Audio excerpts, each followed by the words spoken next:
నా భారమంతా నువ్వు మోసినావు, నన్నెంతగానో హెచ్చించినావు.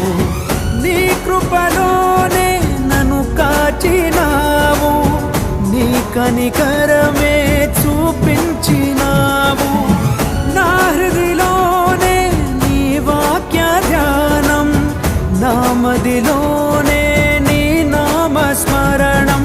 నిన్నే ఆరాధించి నీ దయలోనే జీవించి, నిన్నే పూజించి నీలోనే తరించి, యేసయ్య నీ ప్రేమ నా సొంతము, నాలో నా పలికిన స్తుతి గీతము. యేసయ్య నీవేగ తొలి కిరణము, నాలో నా వెలిగిన రవి కిరణము.